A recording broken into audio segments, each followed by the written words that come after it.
Now, the rest of the story.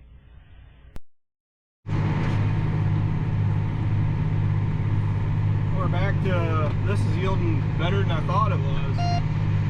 This stuff's kind of weird, because when I first started baling, even the last stuff that I helped bale with the 79, it seemed like it was yielding really good initially. You know, like I had like 10 bales in 2 rounds.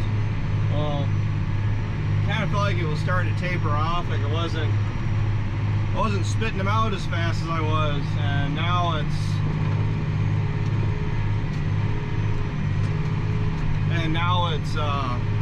looking down, and I'm sitting at 130 bales, and I was hoping, I'm already to my goal. Really don't need more than 150, I don't think, but it seems how everything that we got cut and raked is gonna get baled regardless.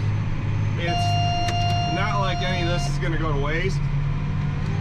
As a matter of fact, I'm gonna be putting in like 4 of these yet tonight. And I got my couple 5-gallon pails of that liquid molasses. And I'm gonna put a bunch of molasses, or a bucket, onto at least one of these bales, set it up on end and put it in the bale feeder, and then rinse out that bucket with hot water, and I'll dump that on too, just because the buckets are good buckets. This stuff is dry enough, and there's a lot of leaf material, and to be completely honest, like even the stalks that are in it, there really isn't much to them, because when we're dragging them through those 360-degree chain rolls, it does a really nice job of processing that stalk and trying to get as much utilization out of everything we're hauling off the field as possible. And we're going to have more manure to be hauling out over the winter, but my intentions are probably about every other week we'll be cleaning out the bed pack, because between putting one of these bales into a bale ring for them to actually try to eat on, plus what I'm putting down for bedding, I'm not planning on shorting these guys on bedding at all. And if haven't already said it before, this is probably the best conditions we've had making fodder in probably 4 years. The stuff that I made last year, those last 80 bales, it was muck. There was no chance it was going to dry out, and the bales weren't really good. They weren't that great for bedding, and this stuff is dry through and through. And the cows will do good laying on it. It'll help keep them clean, keep them warm. My feeder calves, I'll be putting our bale in for them so they have something to lay on.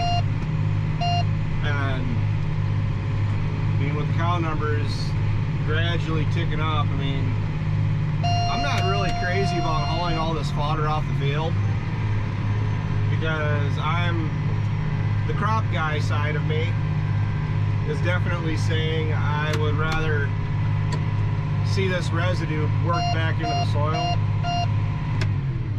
But the cattle guy side of me is saying bedding, it's good for the cows, haul it back out in the field, get it full of nutrients. A lot of it's just having the time to be able to do everything in a timely manner. And I'd say so far the weather has been really cooperative. October was wetter. September, I mean, it rained there for 2 weeks when we were trying to finish up making hay. But as far as harvest goes, I haven't actually sat down and looked at where we're all sitting. Moisture was a challenge.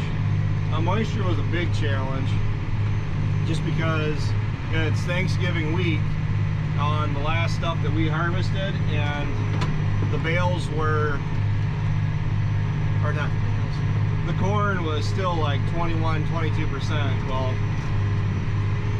it's 6 cents per point above 15%. They charge you for drying, so every point above 15, it's okay, 16, 17, 18, so it's 5 points to 20%. Well, what was that, 30 cents? Plus all the other docks you're gonna get, plus your trucking. So that's what really slowed us up. I was actually set up, had hybrids chosen to at least have a third of my corn acres harvested or harvestable in October. I had it marketed that way that I could have shipped it in October, and I didn't ship a single. I did ship 3 loads in October at 27%. So doesn't take you very long to decide that ain't worth doing. I got kind of forced into that because I hadn't harvested basically any of my soybeans yet. So I had to send something. And I was worried we're going to have a bunch of 20% beans to ship. And all of my beans were down at 13%, which is about perfect. So it's... to say this has been a roller coaster year is would be saying as little as possible about this year. From all the issues I had with making my first crop and yield being down so poor, because like my bottom ground, okay, my bottom ground flooded late, twice actually, had a bunch of corn residue on it from the river. So I had to go down and clean all that up twice. Then, once it dried out, because it flooded kind of late, you guys maybe saw that where Lena was wanting to go swimming in it. We went down to check to see how deep it was. But the entire bottom was flooded. By the time that got out, it started to grow. We had a frost. So then all my grass got frosted, and I had armyworm issues. So the yield was atrocious down there, and it really bugs me thinking all the issues I had down there this year, because I got a third of the hay production down there. I didn't even. Not even quite. We'll say a third of my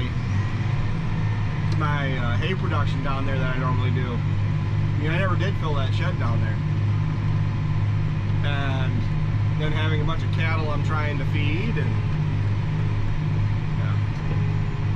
and stressing about what the crops were going to do in June, because they were all looking like pineapples wilting up, and still seeing the yields that we got.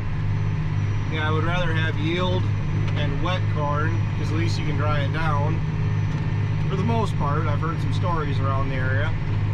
I've also heard of corn that's down at like 17%, but then the yield's basically not even there. Well, as far as everything that we got to do yet, I mean, yes, it's the day after Thanksgiving. We gotta get all this fodder hauled in. Which we got everything we baled 2 or 3 weeks ago. I got, might as well say 160 here. 200 down at my place. Get those hauled in tomorrow. We should have 3 trailers running, which should make quick work of it. 3 trailers and 3 skid steers. I can let the cows out into the big field down at my place, which I should have been able to do a while ago, but then we made the fodder down there.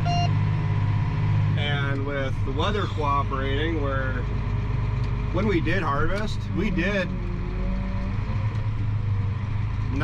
over 90% of our corn harvest in the span of 2 weeks, which is frustrating for us because actually able to get the crops off really quick. It's just having the chance to, you know. I would much